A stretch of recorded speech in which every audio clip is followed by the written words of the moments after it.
I'm really excited to have our special guest. Dorie McLemore is here with us this morning. She is a gifted communicator, comedian, of course. She's also an author. We have her book on sale. You can find this on Amazon as well. It's Hope Looks Good on You. I listened to our Michael Jr.'s podcast this past week. She is just a phenomenal person, and I've just spent like 10 minutes with her this morning, and I'm pretty sure we're about to adopt her into Revive Church and her family. They can't go from here. So would you do me a favor? Would you put your hands together, online, in person, help me welcome Miss Dorie McLemore. You want the Thank pulpit? you. Oh, yes. Yeah. Sorry. No, you're good. Thank you so much. Yes, that was an incredible introduction. You're going to have to travel with me now, so.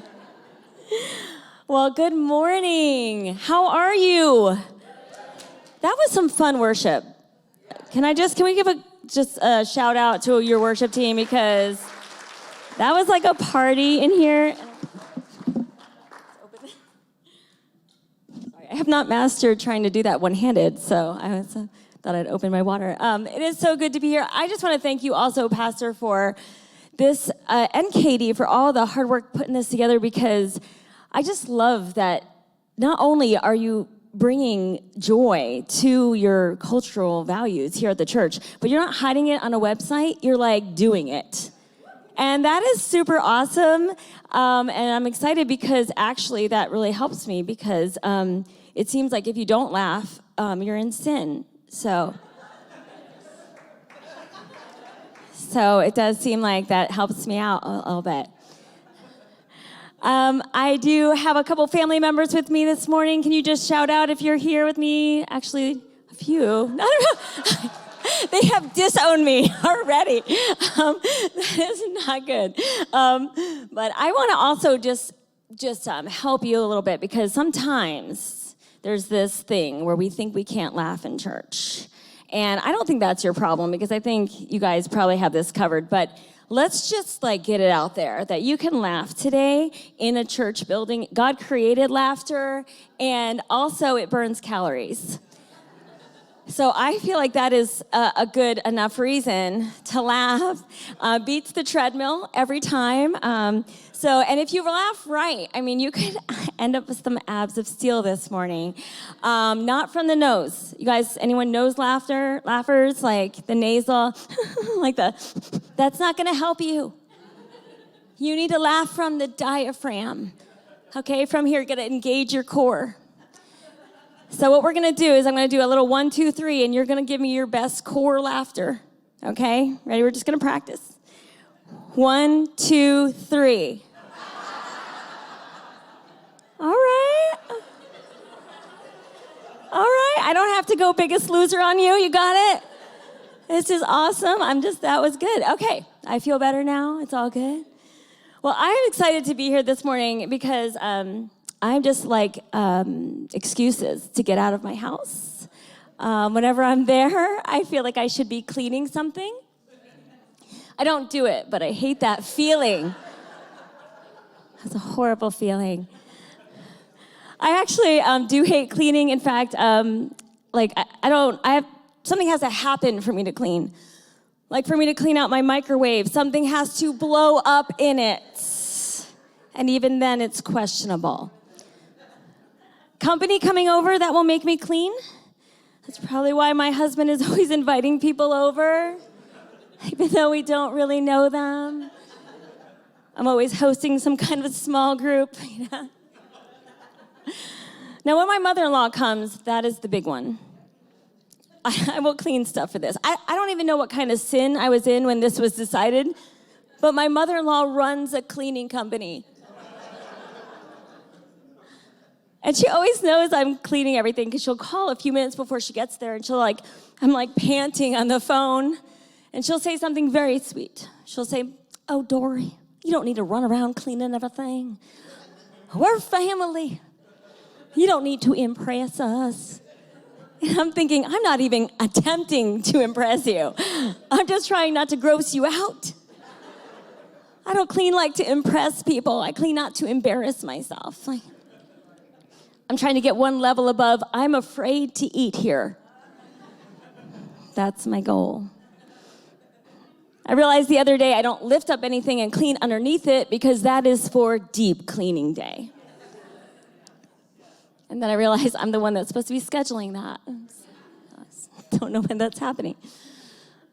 That's probably why I have dust bunnies so large, I've tried to kill them. Anyone do that? You're like, you look under your bed, you're like, I hope that's dust. Not a community of hamsters. All right, I thought it was mice, actually, but that sounded nasty. So I changed it to hamsters. They're cuter. My daughter came running into my bedroom one day, and she goes, Mommy, I'm catching fairies in the living room. I was like, it's not every day you get to see fairies, so I went running in there, and I see her jumping up and down on the couch, trying to cup particles of dust coming in on the sunlight. I didn't have the heart to tell her it was just dust. So I said, which one's Tinkerbell? Make a wish, sweetheart. We have pixie dust in our house. It's magical. I'm just domestically impaired. Where are my people at? Don't point at other people. I saw that. No, this is for self-reflection, okay?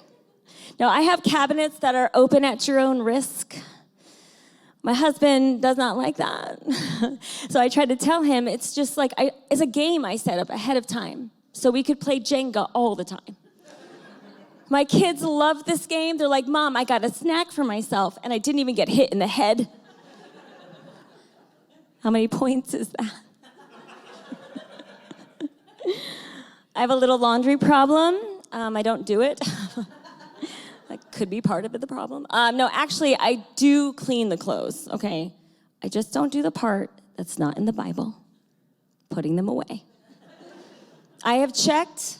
Not even the Proverbs 31 woman is doing it.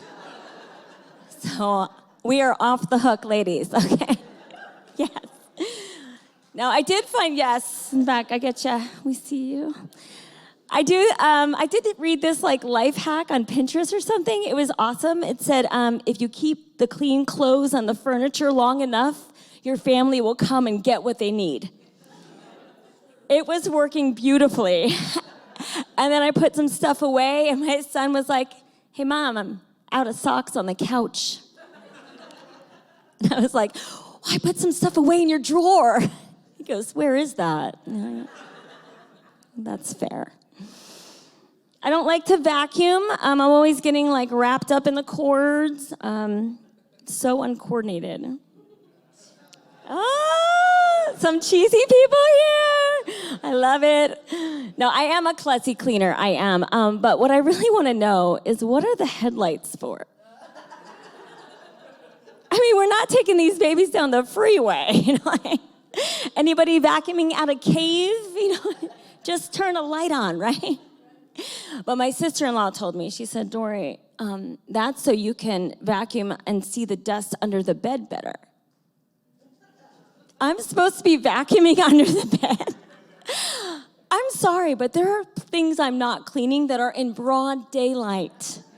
I don't think under the bed stands a chance. And besides, those hamsters hate getting the light in their little eyes, so. There you go.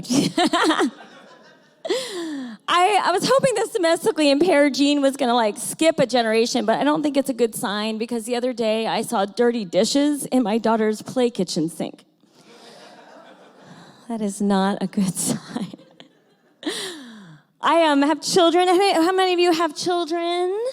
Let me hear ya. You guys sound tired. Oh, awesome. Well, when my kids were little, I thought they were running some sort of toy breeding program from their rooms. Toys were multiplying in there. I felt guilty about this anyway, but then I was always going on these like secret missions to get rid of some of the toys, you know. But I felt guilty, but those Toy Story movies, they didn't help. All the toys are talking to each other when everyone leaves the room. So now I feel like I have to give the toys away in pairs. Everybody's got a buddy. And then all the toys are, what do you see, like some assembly required? That's a loose phrase, isn't it? I always wonder what's happening. Like, is Santa's workshop like getting too busy? Like, they're just putting parts in the box now. It took my brother-in-law 2.5 hours to put together a doll stroller. Not even a real stroller. It was a stroller for dolls. There was just some wheels and some fabric in the box. Soon they're gonna hand us a block of raw plastic and a whittling knife. It's a Barbie. Use your own hair. And all of them take batteries. I think that's a real conspiracy theory. It's true. The battery companies are in cahoots with the toy companies. My daughter got a doll. It took 6 C batteries. I know, 6. I looked at my daughter. I looked at the doll. I looked at my daughter. I'm like, I'm sorry, honey. She's never going to talk.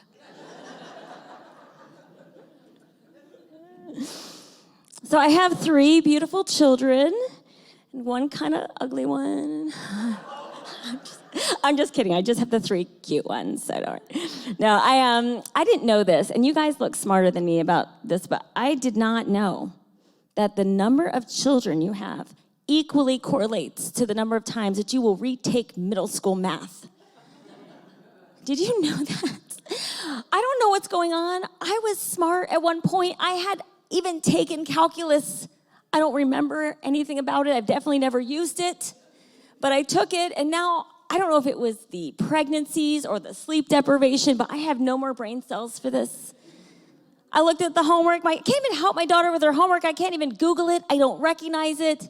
She even tried to subcontract her homework to me the other day. She said, Mom, I did the front half of this homework, and I will pay you $1 to do the back. I was like, dollar doesn't buy mommy much, does it? And I did all my homework 30 years ago when math made sense. I'd love to know, are there any teachers in the room? I'm not going to make fun of you. Ooh, can we give them a round of applause? It must be the hardest job ever. And I'm not talking about the ones that were like, we were teachers in 2020 on accident, okay? Because I got fired from that. So I cannot homeschool. Let's just put it that way. But I just want to know, since I have your attention, teachers, is it taboo or common knowledge to say that when you give our kids large projects, we do them? You guys know that's happening? Are you aware? You're aware? Okay, you know? Okay. My kid will come home and I'm like, what do you mean we didn't make it into the science fair? That was some of my best work. I recently constructed the Alamo out of Rice Krispie treats. It took 16 batches. Apparently, I have trouble making things to scale. It started off a little too big. It was so big, my daughter could barely lift it. I didn't want her to forget it, though. So I put a note on the front door, said, remember the Alamo. Thank you. I thought it was pretty clever. I don't think she got it, but it's all right. But math is everywhere. You can't get away from math. Go to the grocery store, bunch of math problems in there. They're not telling us the prices of anything anymore. They're just like 10 for $10. You figure it out. We are not telling you anything. Now, I know 10 for $10 is $1 each, but the other day I saw 12 for $3.60. It's been a long time since I've done long division, people. My phone was dead. I had to draw the little hut on my grocery list. They should give us like a number 2 pencil on the way in and some kind of grade on the way out. That would be great. I just wondered, like, are they trying to trick me? Like, I thought I needed 1 can of corn, but there's some kind of price break at 12. Maybe they know I love corn. I don't know. Anybody know it without looking it up? 12 into 360? 30, where were you? I have so much corn now. There's just too many choices at the grocery store, too. You guys believe that? It's insane. Like, have you seen the wall of toilet paper options we have now? Well, sometimes. And I'm not even talking about the brands. Don't get me started on the brands. I'm talking about the sizes.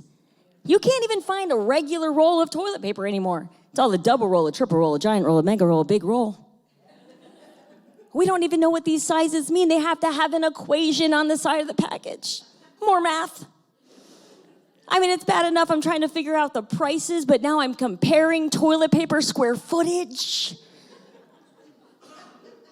But we'll do it, right? We'll get the biggest one possible, ladies, because we don't want to do what job? Change the role. You know we're the only ones doing it. So we will get the biggest one we can. We'll get the humongo roll. We'll have to roll it into our houses. This will last you 2 months for some people. No, we'll do it. And ladies, I just want to tell you, and this, sorry, men, you're going to get this. It's okay, but this is kind of for the women. I did it. The other day, I used the last of the toilet paper and just left it. I felt so free. I walked out like, this must be how everyone feels. And then I was the next person to need the restroom. So do not try that at home. That does not work out. I wouldn't mind going to the grocery store so much, though, if everything magically turned into dinner when I got home. But no, you have to, make stuff out of the food. I don't think that's fair. I don't know what it is. I can fake my way through breakfast and lunch, but I am stumped by dinner. I never know what to make. I'm if every day, 5:30 in the world, I'm saying, we're doing this again? Didn't you eat yesterday? Somebody actually asked me to make a meal for someone who was sick. They just got out of the hospital. I don't think I said anything out loud, but I think they could see the terror on my face. And they said, oh no, Dorie, you don't have to make 2 meals. Just double what you're making for your family. I'm like, how do you double cereal? What do? Do you send over extra milk? What do you do? Actually, I said, I'll pray about it, which is Christian for no. But I must have felt convicted because 3 days later, I remember sending over a bucket of fried chicken and a bag of lettuce. And that was my best idea. I brainstormed for that, okay? I'm the only person that could ever get kicked off the meals ministry. They're like, Dorie, honey, we're just not getting good feedback. You can keep your cereal. My husband thinks I have adult ADD. Sorry, that was so random. Thank you. Okay, there's the cheesy people. I love it. No, he really does think I have adult ADD. He actually said, I don't know if you know this, but there are websites that you can go on. You can take a test to see if you have adult ADD. Do you know that there are pop-up ads on those websites? I don't think that's fair. I may never know if I have adult ADD, but I got an amazing deal on car insurance.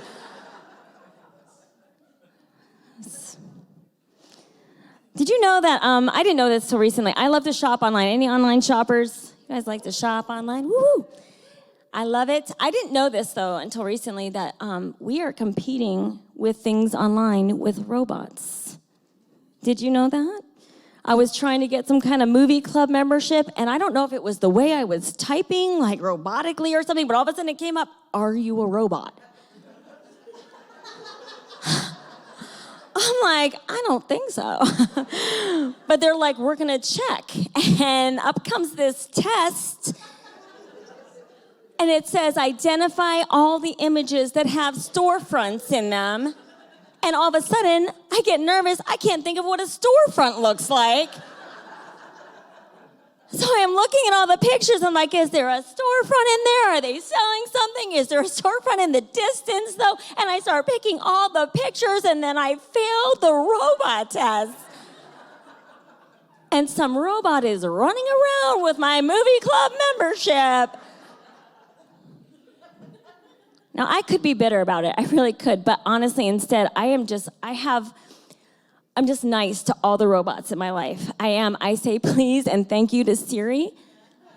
I try not to skip too many songs on my Alexa. And if my robot vacuum is stuck, I help it right away, because I figure if artificial intelligence takes over and there's some kind of robot invasion, I need them on my side. I need them to remember she had manners, okay? But the good news is, you guys, we now, if there's some kind of robot invasion, we now know where to hide. Storefronts.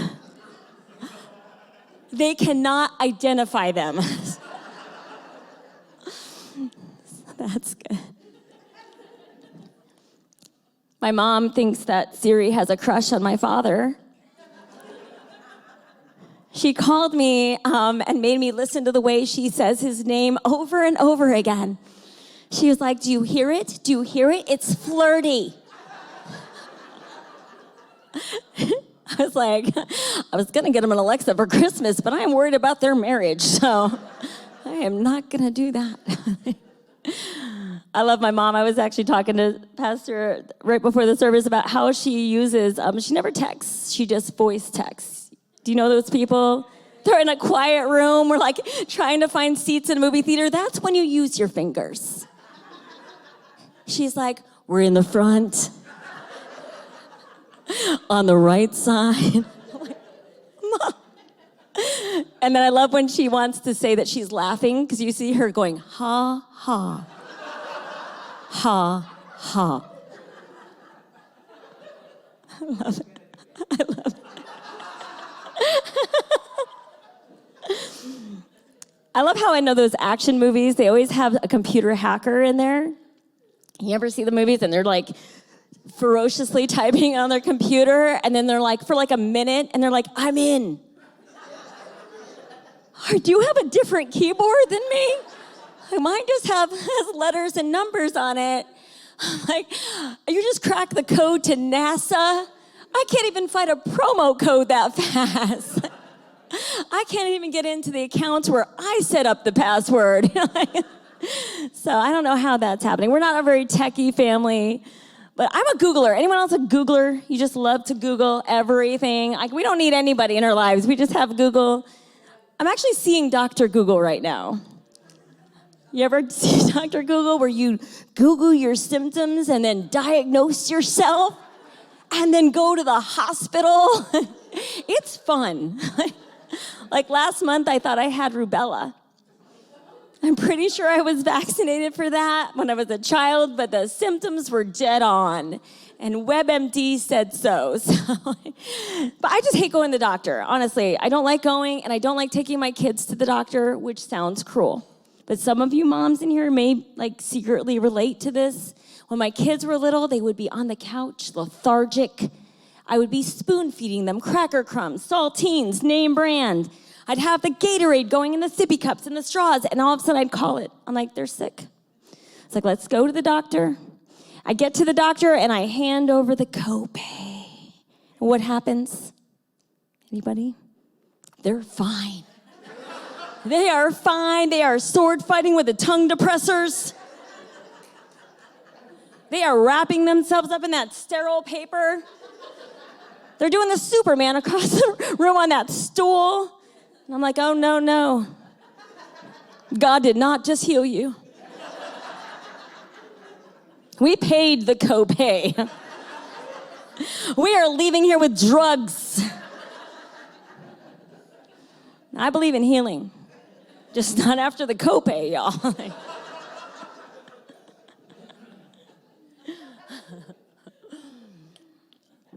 I would do anything for my kids, but my husband and I decided to let TV raise our youngest child. I know we felt guilty about it at first, but then we put the subtitles on in Spanish, and she is learning a language. Next is Mandarin. We are so proud. Actually, we realized she's already bilingual. She speaks fluent sitcoms, so... When she was little, I was trying to write something cute that she said in her baby book, and then I realized she was just quoting the Disney Channel, and her friends weren't real. It was so sad. All right, I just lied. I wasn't trying to put something down in her baby book. She's my third kid. Well, in fact, now I probably have to throw the other kids' books away in case I wrote stuff down in those. But those baby books, they are intimidating. There's too many blank spaces in those things. They should sell them already filled in. That would be nice. One of the spaces actually said, when was the first time your child played with blocks?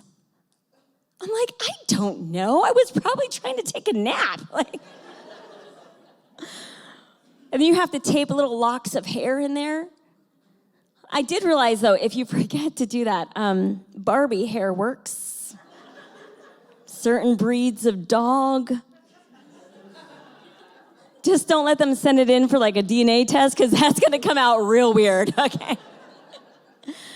And then there's a dental chart in there. I'm like, what? Was there a dentist on the baby book company board? Like, they're like, we need a dental chart. Like, I mean, well, I can't remember when my kid lost their third bicuspid. I don't even know if we have 3 bicuspids. I don't know what they're called. I can't even remember to put money under their pillow from the tooth fairy. But my kids, they're dedicated. They will sleep with teeth under their pillow for weeks. They want that money. My mom probably had my whole baby book filled in because she's amazing, but she is a mispronouncer. Do you know any of these people? They're shopping at the Home Depot. If you don't know any of these people, you probably are one of these people. And your friends are just not telling you. My mom will go into a Mexican restaurant and order chicken quesadillas. And the waiter will look confused. She's like, chicken and cheese on tortillas? I don't know why we did this, but my mom and I decided to make my bridesmaids' dresses. What a great time to learn how to sew. Now, we went into a fabric store for the first time in our lives, and we saw a pattern that needed creped back satin. So my mom went up to the lady at the front counter, assumed for no reason that she was hard of hearing, and said, "Excuse me, but do you happen to have any creped back satin?" She didn't even know she got it wrong. I was like, "Mom, I don't think they use the word crapped to describe anything in this store. And they don't name fabric after the devil." We left there with the ugliest fabric. I've been kind of ending a lot of the shows recently with a public service announcement. I don't want to alarm anyone, but I just feel like I need to tell you. We're facing a worldwide helium shortage. Party City told me.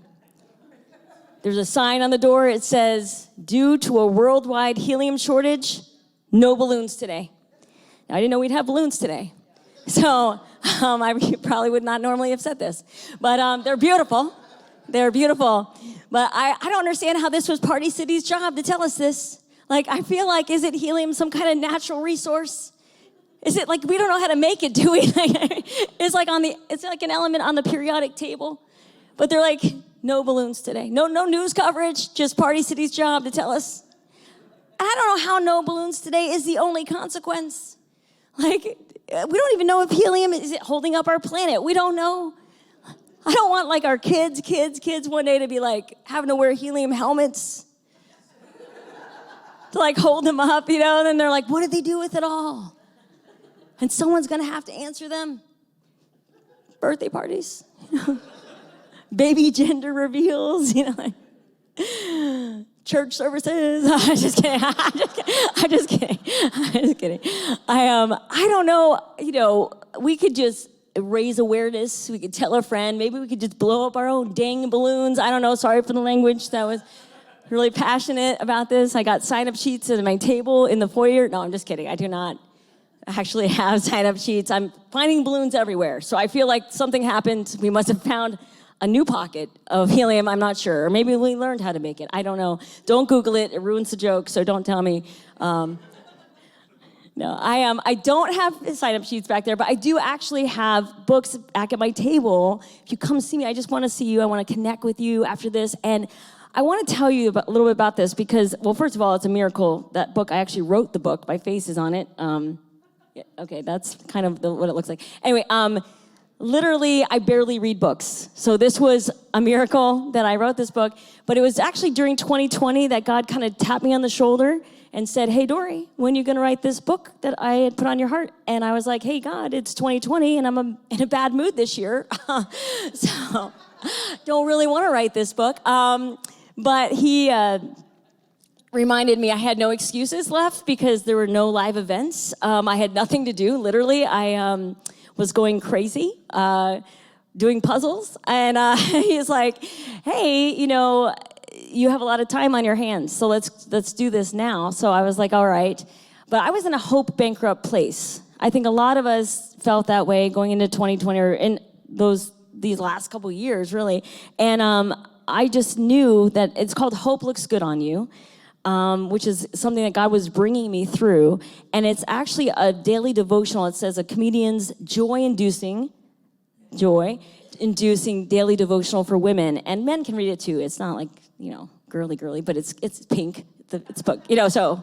but I wanted to write this book because I wanted to have something when I go to shows and stuff that it's actually 21 days, because it takes 21 days to build a habit, help women build a habit of joy in their life. And so by doing, they're kind of funny stories, usually at my own expense, and then there's a biblical truth and a journal prompt. Anyway, so God gave me a verse in this time frame that has totally shifted my way of thinking about the future and circumstances, because how many of you know that joy doesn't come in our circumstances? I know that I wish I would have heard your message last week because it sounded amazing, because joy is not dependent on circumstances. And there's this verse, and it's funny because it's in Proverbs 31, and I think that's funny because I am not a big fan of the Proverbs 31 woman. She makes me look bad.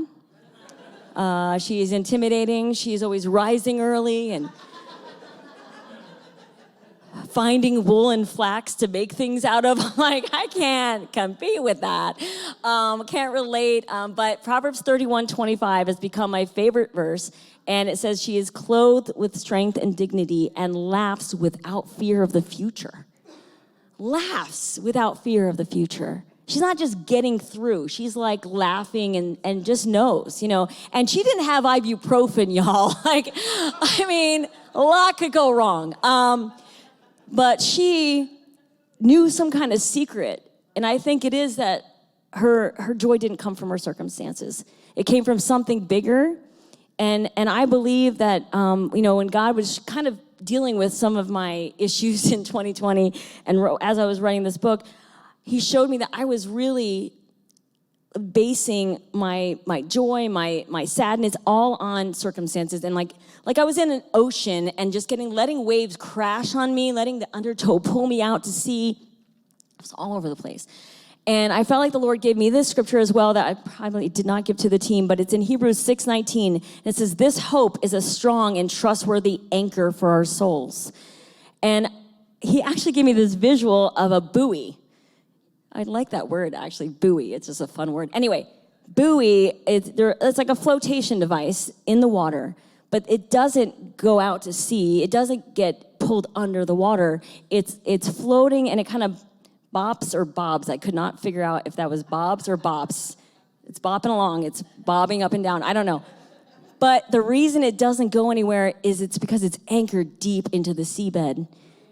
And I thought, Lord, that's what I want to be. I don't want to be drawn out to sea by and have the waves crash over me. But he said, that's a picture of what it looks like to hope in God, to put it in a firm foundation and not be, there's still waves.